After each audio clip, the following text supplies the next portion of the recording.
Desde el Centro de Liderazgo de la UPM estamos haciendo entrevistas a mujeres muy importantes en ciertos ámbitos de la ingeniería. Hoy estamos con Carmen de Andrés Conde. Bienvenida. ¿Qué tal? Soy Celia Vives, delegada de la Escuela de Caminos de la UPM, y nos acompaña Rebeca, que es la subdelegada de Igualdad de la Delegación de Alumnos.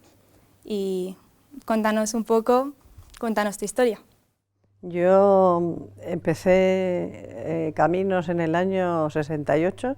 En aquel entonces todavía no tenía 17 años, tenía 16, porque cumplo los años en diciembre, y la verdad que en aquel momento yo entonces no lo sabía, pero no había ninguna mujer que hubiera terminado la carrera, los estudios, y tampoco en los cursos superiores. Es verdad que había alguna en primero, en segundo, pero no había ninguna que hubiera terminado.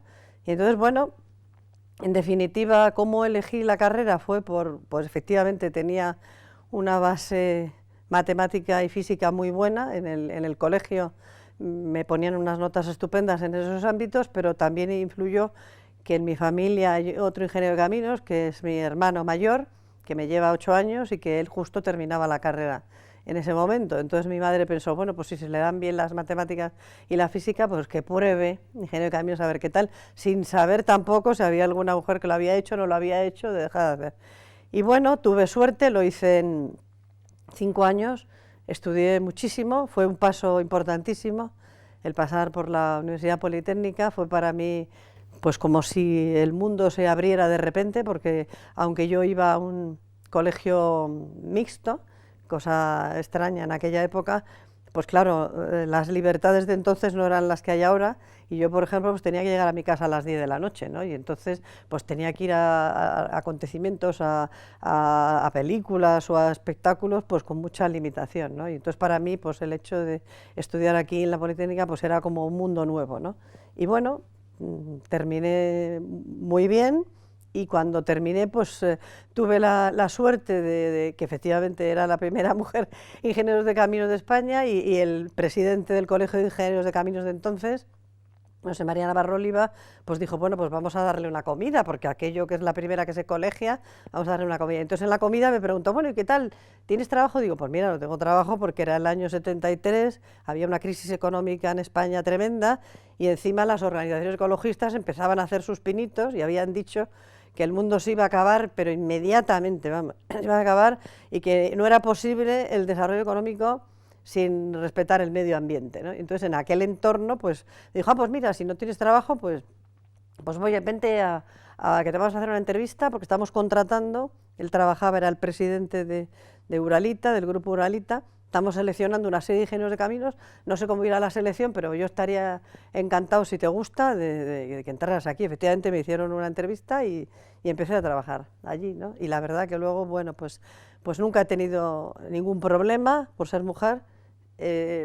Siempre he querido hacer lo que he querido hacer, lo he conseguido. Es verdad que le he dedicado mucho esfuerzo, como todo el mundo, como todo, mucho esfuerzo, mucha dedicación y mucha ilusión, sobre todo. O sea que lo que empezó pues con una carrera elegida por un ahorro de recursos, pues ha acabado con una carrera de la que estoy orgullosa, y me encuentro muy contenta y muy feliz de haber estudiado eso, y sobre todo de, como me decían varios profesores, de sentirme una obra. O sea, me tenía que sentir carretera, puente, para que realmente fuera una buena ingeniero de caminos, ¿no? Así que esto es un poco, bueno, ahora ya, por terminar, en el año 2004 di el salto a ser empresaria. Me costó mucho, porque realmente yo saqué las oposiciones al Cuerpo de Ingenieros de Caminos del Estado y tengo una vocación pública muy importante, pero por los azares del destino me vi abocada a pedir la excedencia durante un tiempo y trabajar en una empresa de ingeniería importante como TIPSA,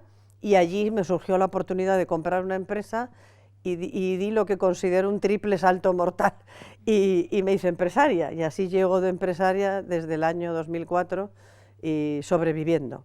Hombre, contenta, porque es una empresa de consultoría tecnológica en temas nuevos, en temas relacionados con la informática, la electrónica, la digitalización, el medio ambiente, el agua, y bueno, con muchas dificultades, pero seguimos sobreviviendo. Así que esta es un poco mi vida. No sé si quieres que amplíe alguna cosa, pero en definitiva eso es un poco todo. He sido siempre una persona muy interesada por todo lo nuevo. De hecho, como cuando terminé, las organizaciones ecologistas decían que el mundo se acababa, lo del crecimiento cero y tal, pues me leí bastantes libros sobre aquello. Tuve bastantes discusiones con el Greenpeace de aquella época, y bueno, pues siempre he tenido presente el medio ambiente, porque aquello de cuando terminas en una carrera y tienes que empezar a trabajar, pues es un factor que no me lo habían explicado mucho, y la verdad que siempre lo he tenido muy presente, ¿no? Y lo sigo teniendo presente. Ha sido un verdadero placer haberte escuchado, Carmen. Has dicho antes que no has tenido ningún problema por ser mujer, pero yo quiero saber cómo te has sentido tú al estar rodeada, pues, de un sector tan masculino, y si has experimentado alguna vez los techos de cristal. He experimentado que había una cierta diferencia de trato, eso es evidente, ¿no? Y sobre todo no tanto cuando estudiaba, porque cuando estudiaba yo empecé la carrera con 2 compañeros del mismo colegio, con lo cual pues parece que no, pero todas las prácticas y todos los exámenes y tal, pues tenía posibilidades de intercambiar puntos de vista con alguien que conocía desde hacía 3 o 4 años. Luego ya uno hace sus propios amigos y ya no es tan importante, no allí. El problema, y además luego me enteraba de los resultados de los exámenes antes que nadie, porque claro, como solamente estaba yo en primero, por ejemplo, y luego en segundo ya había otra chica más, pues claro, ya entonces había unas papeletas y unas listas, entonces claro, el bedel del turno decía, ¿la han suspendido? ¿O la han aprobado? ¿O tiene sobresaliente? Porque claro, eso es una ventaja de estar. Lo que sí es verdad que luego cuando uno termina la carrera, y a pesar de que tuve la suerte de encontrar trabajo, es verdad que hay un elemento de desconfianza hacia la mujer, que la mujer se lo tiene que ganar. Se tiene que ganar ¿cómo? Con profesionalidad y con confianza en sí misma y con digamos, la sensación de que lo que hace y de lo que dice pues tiene un cierto fundamento. Entonces ahí yo creo que la mujer tiene mucho camino que recorrer. Y entonces es verdad que desde el punto de vista profesional siempre, cuando estaba en cualquier sitio, procuraba preparármelo todo muchísimo, el ir con todo más o menos conocido, estudiado, contrastado, y eso efectivamente pues al final se acaba notando. Entonces después de la primera vez que uno le transmite esa desconfianza, pues a la segunda vez que ya uno empieza a hablar y a opinar, pues se olvida que uno es mujer y entonces ya se convierte en una persona del equipo. Entonces hay un trabajo por la sociedad importante que hacer para eliminar esa desconfianza hacia la mujer, pero también hay un trabajo muy importante de las propias mujeres para evitar esa desconfianza, ¿no? Y luego la confianza de las mujeres, pues es cierto que yo creo que a las mujeres les falta un poco de confianza en sí mismas, y entonces la confianza, ¿cómo se logra? Pues estando muy preparada en algo, y cuando viene la adversidad y cuando vienen dificultades, utilizar esa preparación de ese algo, ¿no? Entonces creo que es mutuo, de la sociedad, que tiene que cambiar un poco la percepción, y de las mujeres, que tienen que profesionalizarse un poco más, porque yo me he encontrado muchos casos, también de hombres y mujeres, que de repente se olvidan de la profesionalidad, y entonces ya viene el paternalismo y viene el como estar en un patio de colegio, ¿no? Has hecho algo mal, pues te la cargas. No, vamos a ver, esto es otro tipo de relación, esto es un ejercicio profesional, y uno a veces las cosas salen bien, a veces las cosas salen mal, sean hombres o mujeres, y hay que afrontar cuando salen mal y hay que felicitar cuando salen bien. Y entonces ese juego, ese sí lo he notado al principio, de desconfianza hacia la mujer.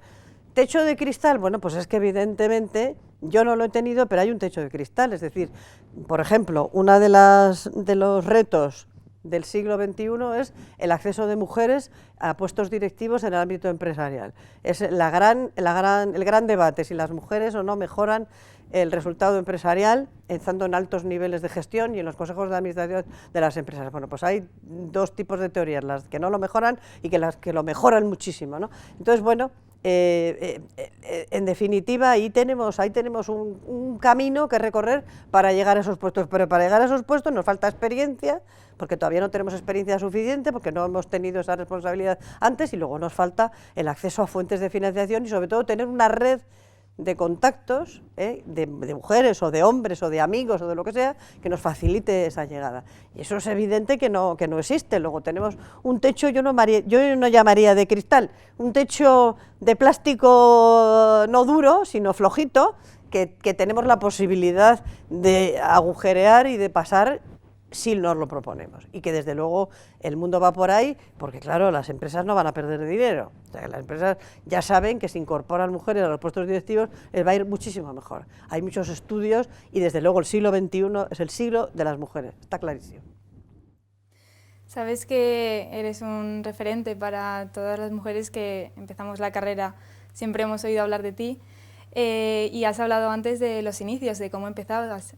¿Tú qué le dirías a una persona, a una mujer que empieza en este ámbito? Le diría, las matemáticas y la física se le tienen que dar bien.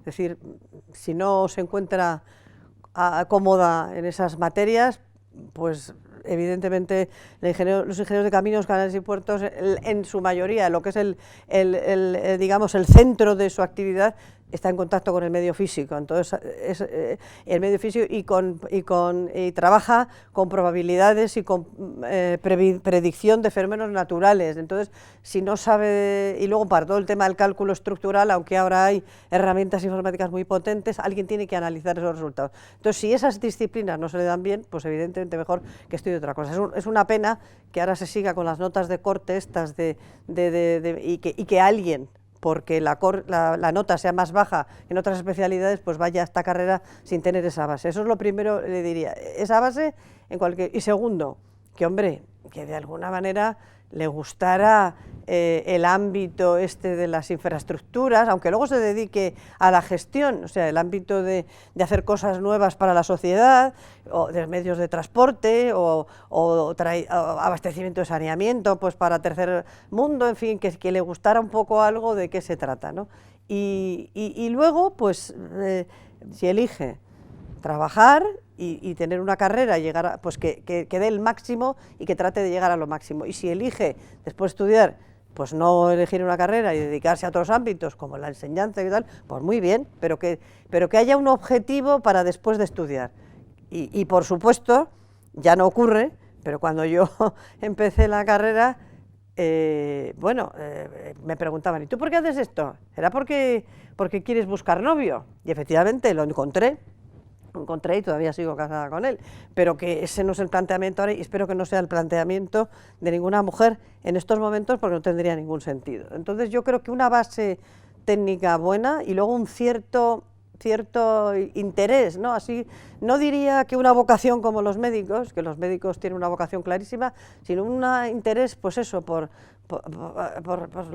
las carreteras, por el tráfico, por el agua, por saneamiento, no sé, un poco interés. Y luego, desde luego, lo que tiene que tener es un interés por las nuevas tecnologías, por la informática y la electrónica, y desde luego por la sostenibilidad, es decir, por todo lo que es cómo combinar, cómo ahorrar y tal, es decir, que es algo que tiene que tener ese tipo de... Pero vamos, salvo eso, desde luego que no piense que va a encontrar trabajo seguro, ojalá, esperemos que la situación económica cambie y que haya más posibilidades de trabajo en España y en el mundo, y bueno, pues que se animen a ir. Yo estoy encantada de haberlo hecho y desde luego no van a tener ningún problema ni en la escuela ni cuando terminen para encontrar trabajo. Van a tener los problemas normales y corrientes de una mujer en el tiempo actual, pero que son idénticos en cualquier otra profesión, es decir, si decide formar una familia o no, y si decide tener hijos o no, y cómo los tiene, y si tiene ayuda, no tiene ayuda, en fin, es el tipo que son para todas las mujeres, no solo las del ámbito de las ciencias, las de cualquier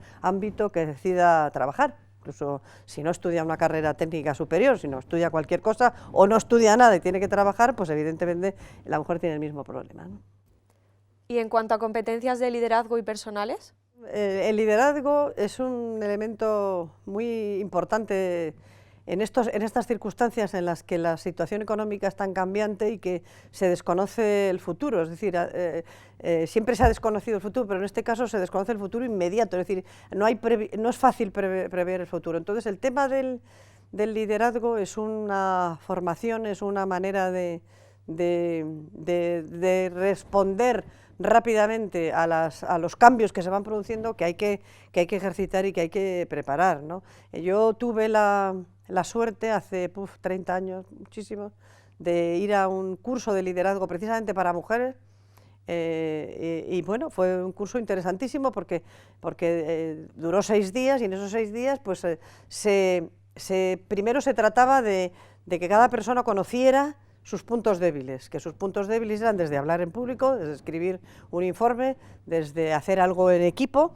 y entonces fue pues muy interesante y muy gratificante. Por ejemplo, a mí me salió, que todavía sigo hoy día con el mismo problema, que no escucho a nadie, que escucho muy poco. Entonces, una vez que escucho lo que escucho, que es poco, hago lo que quiero. Entonces, claro, eso no puede ser. Es decir, eso en equipo, hay que respetar el equipo. Entonces, a mí eso sí que me sirvió para el futuro, es decir, que hay que escuchar más, que hay que crear equipos, que hay que cuidar a los equipos, que hay que desarrollar a los equipos tanto más que a ti mismo, ¿no? Y que por supuesto tienes que desarrollarte a ti misma. Entonces por eso cuando a mí me comentaron lo del centro de liderazgo, me parece, liderazgo y tecnología, me parece una iniciativa importantísima, porque desarrolla lo que llaman otro tipo de habilidades, que son habilidades sociales, que no siempre se estudian en las carreras técnicas, ni en las otras carreras. Por ejemplo, una de las cosas